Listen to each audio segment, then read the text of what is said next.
মোঘল সাম্রাজ্যের ইতিহাসে সম্রাট শাহজাহানের নাম স্বর্ণাক্ষরে লেখা। অধিকাংশ মানুষ তাকে কেবল তাজমহলের নির্মাতা বা স্থাপত্যের পৃষ্ঠপোষক হিসেবে চিনলেও তার জীবনের গভীরে লুকিয়েছিল আল্লাহর প্রতি অগাধ ভালোবাসা, পরকাল ভীতি এবং ন্যায় বিচারের এক অনন্য আদর্শ। এই গল্পটি কেবল একজন সম্রাটের নয়, বরং একজন মুমিনের কাহিনী, যিনি রাজ সিংহাসনে বসেও মহান রবের দাসত্ব ভুলেননি। তার শাসনকাল ছিল যেমন ঐশ্বর্যের, তেমনই ছিল আধ্যাত্মিকতার। 1592 খ্রিস্টাব্দের এক শীতের রাতে লাহোরে জন্মগ্রহণ করেন শাহজাদা খুররম, যিনি পরবর্তীতে শাহজাহান বা বিশ্বের সম্রাট নামে পরিচিত হন। তার পিতামহ সম্রাট আকবর তাকে অত্যন্ত স্নেহ করতেন। তবে শাহজাহানের চরিত্রে আকবরের দ্বীনে ইলাহির প্রভাব পড়েনি, বরং তিনি তার পিতা জাহাঙ্গীর এবং শিক্ষকদের তত্ত্বাবধানে বিশুদ্ধ ইসলামী শিক্ষায় বড় হয়ে ওঠেন। শৈশব থেকেই তিনি ছিলেন অত্যন্ত মেধাবী এবং গম্ভীর প্রকৃতির। তৎকালীন প্রখ্যাত আলেম ও সুফিদের সান্নিধ্যে তিনি কুরআন, হাদিস এবং ফিকহ শাস্ত্রের গভীর জ্ঞান অর্জন করেন। তার শিক্ষকরা তাকে শিখিয়েছিলেন যে রাজত্ব কেবল ভোগের বস্তু নয়, বরং এটি আল্লাহর পক্ষ থেকে একটি পরীক্ষা। প্রতিটি প্রজাই সম্রাটের কাছে একটি আমানত। এই শিক্ষাটি তার পরবর্তী জীবনের মূল চালিকা শক্তি হয়ে দাঁড়িয়েছিল।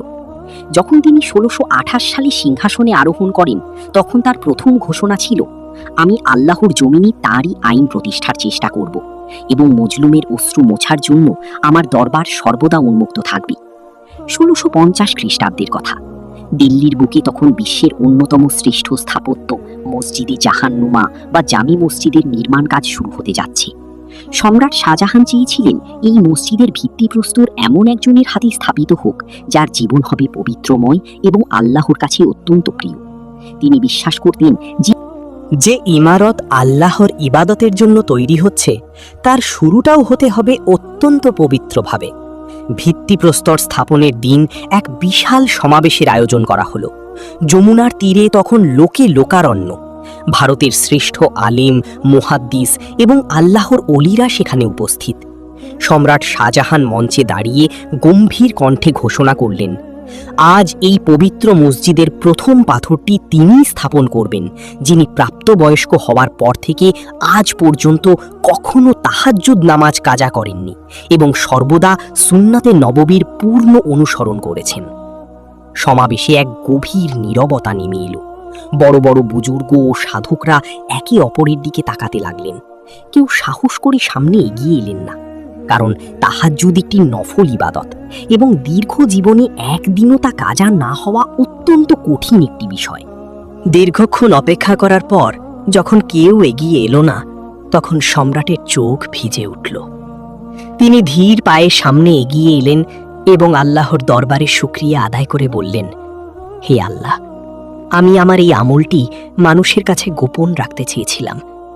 আমি চেয়েছিলাম আমার এবং তোমার মাঝখানের এই সম্পর্কটি কেবল কবরেই উন্মোচিত হোক, কিন্তু আজ তোমার ঘরের সম্মানে আমাকে তা প্রকাশ করতে হচ্ছে। তুমি আমাকে অহংকার থেকে রক্ষা করো। সম্রাট শাহজাহান নিজেই সেই ভিত্তিপ্রস্তর স্থাপন করলেন। সেদিন মানুষ জানতে পারল যে সাম্রাজ্যের এই প্রতাপশালী শাসক কেবল দিনের বেলায় শাসনকার্য পরিচালনা করেন না, বরং রাতের শেষ প্রহরে যখন সারা বিশ্ব ঘুমে আচ্ছন্ন থাকে, তখন তিনি জায়নামাজে দাঁড়িয়ে চোখের পানি ফেলে মহান রবের কাছে সাহায্য প্রার্থনা করেন। এটিই ছিল তার ঈমানের আসল শক্তি। তার এই গোপন ইবাদত তাকে একজন কঠোর শাসক থেকে একজন দয়ালু পিতৃতুল্য সম্রাটে পরিণত করেছিল। সম্রাট শাহজাহান তার দরবারে মিজানে আদল বা ন্যায় বিচারের প্রতীক স্থাপন করেছিলেন। তিনি বিশ্বাস করতেন রাজদণ্ড কেবল ক্ষমতা প্রদর্শনের জন্য নয়, বরং মাজলুমের অধিকার ফিরিয়ে দেওয়ার জন্য। তার শাসনামলে ন্যায় বিচারের মানদণ্ড এতটাই উঁচুতে ছিল যে বাঘ এবং ছাগল একই ঘাটে জল খেত বলে প্রবাদ প্রচলিত আছে। একবার সম্রাটের এক অত্যন্ত প্রিয় এবং উচ্চপদস্থ আমলা এক দরিদ্র বৃদ্ধার জমি জোরপূর্বক দখল করে সেখানে নিজের বিলাসবহুল বাগান বাড়ি তৈরি করেন। বৃদ্ধা অনেক চেষ্টা করেও সেই আমলার ক্ষমতার সামনে টিকতে পারছিলেন না। স্থানীয় কাজীরাও সেই আমলার ভয়ে বৃদ্ধার পক্ষে কথা বলতে সাহস পাচ্ছিলেন না। অবশেষে বৃদ্ধা অনেক কষ্টে দিল্লিতে সম্রাটের দিওয়ানে আমে পৌঁছালেন। সম্রাট শাহজাহান যখন অভিযোগটি শুনলেন, তার মুখমণ্ডল রাগে লাল হয়ে গেল। তিনি তৎক্ষণাৎ সেই আমলাকে দরবারে তলব করলেন। আমলাটি ভেবেছিলেন সম্রাট হয়তো তার পুরনো সেবার কথা চিন্তা করে তাকে ক্ষমা করে দেবেন। কিন্তু সম্রাট শাহজাহান তাকে বললেন, তুমি কি ভুলে গেছো যে এই সিংহাসনের ওপরেও একজন বিচারক আছেন? তুমি আমার প্রজাকে কষ্ট দিয়েছ মানে তুমি আমাকে কষ্ট দিয়েছ। বিচারে প্রমাণিত হলো যে আমলাটি সত্যিই ক্ষমতার অপব্যবহার করেছেন। সম্রাট তখন ঐতিহাসিক এক রায় দিলেন। তিনি আদেশ দিলেন যে আমলার সেই বাগানবাড়িটি ভেঙে গুঁড়িয়ে দিতে হবে এবং বৃদ্ধার জমি তাকে ফিরিয়ে দিতে হবে। শুধু তাই নয়, বৃদ্ধার মানসিক কষ্টের ক্ষতিপূরণ হিসেবে আমলার ব্যক্তিগত সম্পত্তি থেকে একটি বড় অংশ তাকে দান করতে হবে।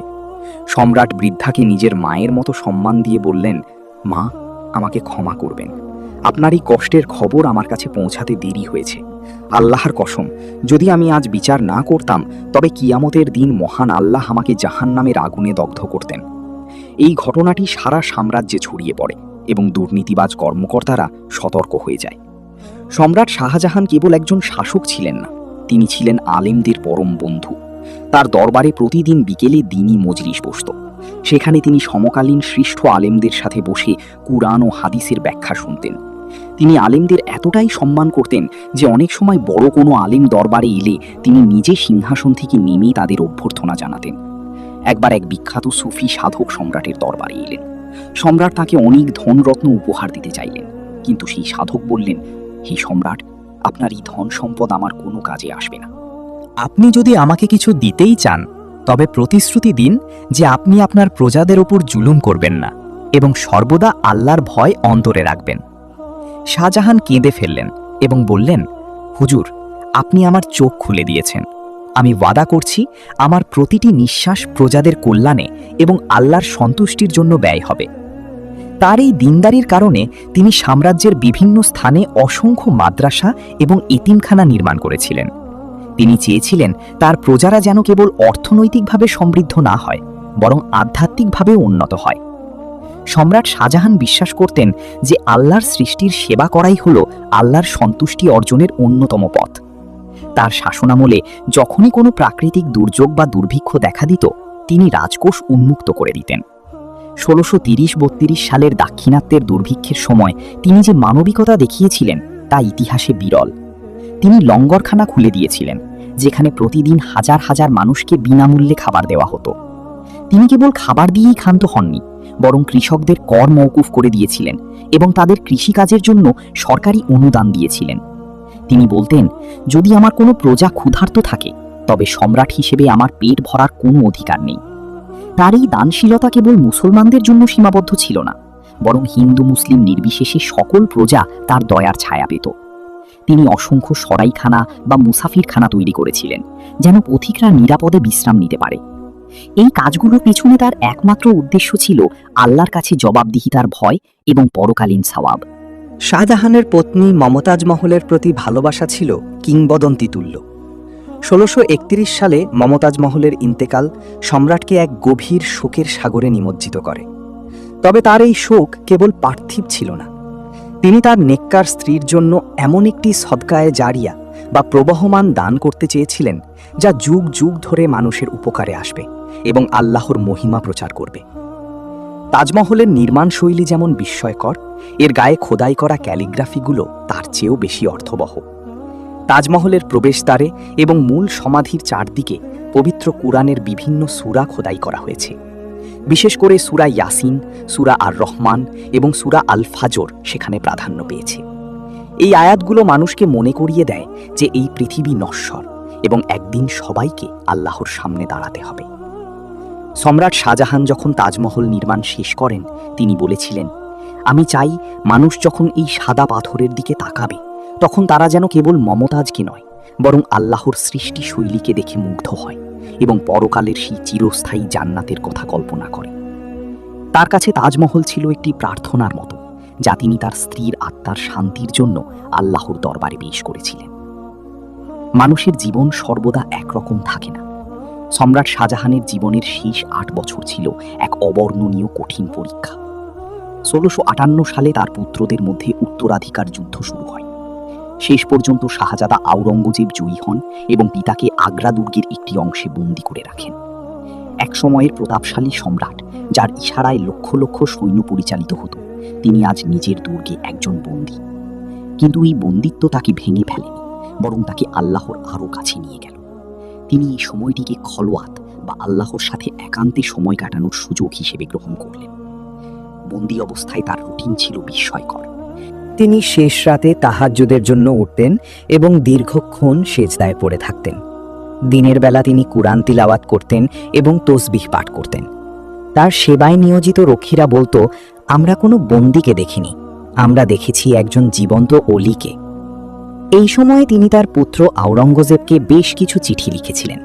এক চিঠিতে তিনি লিখেছিলেন, হে পুত্র, তুমি হয়তো মনে করছো তুমি আমাকে বন্দী করেছ, কিন্তু সত্য এই যে আল্লাহ আমাকে দুনিয়ার মোহ থেকে মুক্ত করে তার নিজের সান্নিধ্যে নিয়ে এসেছেন। এই সিংহাসন, এই তাজ সব ধুলোর মতো। আমি এখন আমার রবের সাথে যে শান্তি অনুভব করছি তা আমি আমার 30 বছরের রাজত্বকালেও পাইনি। তার এই ধৈর্য বা সবর ছিল মুমিনদের জন্য এক উজ্জ্বল দৃষ্টান্ত। তিনি কখনো তার পুত্রের বিরুদ্ধে অভিশাপ দেননি, বরং তার হেদায়েতের জন্য দোয়া করতেন। তিনি বলতেন, যা কিছু হচ্ছে তা আল্লাহর ইচ্ছাতেই হচ্ছে, আমি তার ফয়সালায় সন্তুষ্ট। 1666 খ্রিস্টাব্দের জানুয়ারি মাস। সম্রাটের বয়স তখন 74 বছর। তিনি বুঝতে পারলেন তার বিদায় ঘণ্টা বেজে উঠেছে। তিনি তার কন্যা জাহানারা বেগমকে ডাকলেন, যিনি তার বন্দি জীবনে ছায়ার মতো বাসী ছিলেন। সম্রাট তাকে বললেন, বেটি, আমার সময় শেষ। আমাকে পশ্চিম দিকে মুখ করে শুইয়ে দাও এবং কুরআন তিলাওয়াত করো। আগ্রা দুর্গের সেই জানালা দিয়ে তিনি শেষবারের মতো তাজমহলের দিকে তাকালেন। তার চোখে কোনো আক্ষেপ ছিল না, ছিল এক গভীর তৃপ্তি। তিনি বারবার লা ইলাহা ইল্লাল্লাহ পাঠ করছিলেন।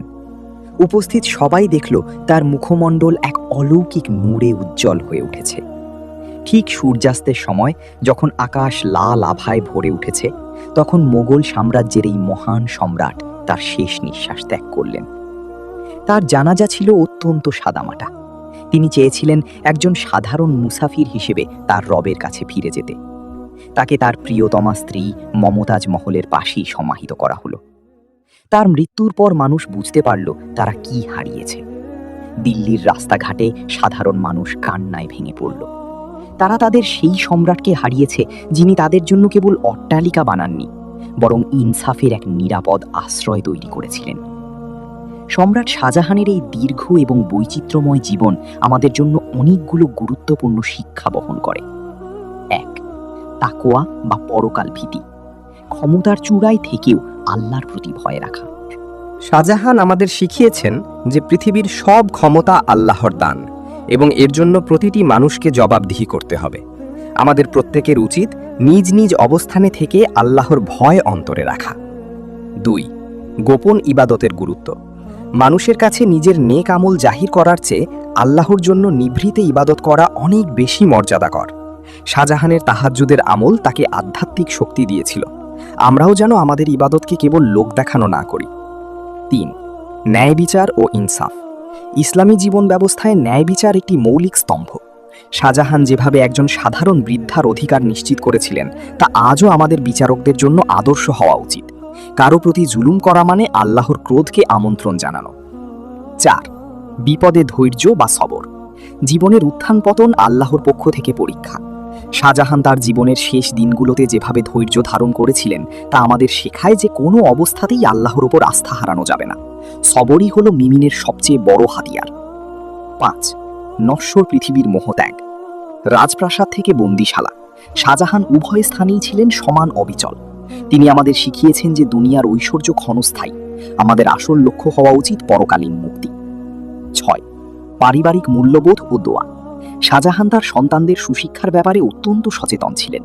যদিও পরবর্তী জীবনে পারিবারিক দ্বন্দ্ব দেখা দিয়েছিল, কিন্তু তিনি সর্বদা তাদের জন্য হেদায়েতের দোয়া করতেন।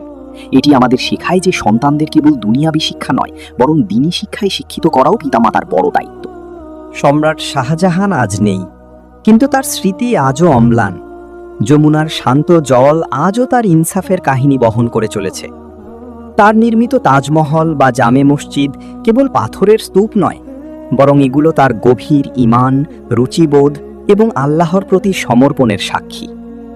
তিনি আমাদের শিখিয়ে গেছেন যে একজন প্রতাপশালী রাজা হয়েও কিভাবে আল্লাহর একনিষ্ঠ গোলাম হওয়া যায়। আজকের পৃথিবীতে যখন ক্ষমতার মোহ মানুষকে অন্ধ করে দিচ্ছে, যখন ন্যায় বিচার পদদলিত হচ্ছে, তখন শাহজাহানের এই কাহিনী আমাদের জন্য একটি আলোকবর্তিকা। তার জীবন আমাদের মনে করিয়ে দেয় যে সিংহাসন আজ আছে, কাল নেই, কিন্তু আল্লাহর কাছে আমাদের আমলগুলোই চিরকাল থেকে যাবে।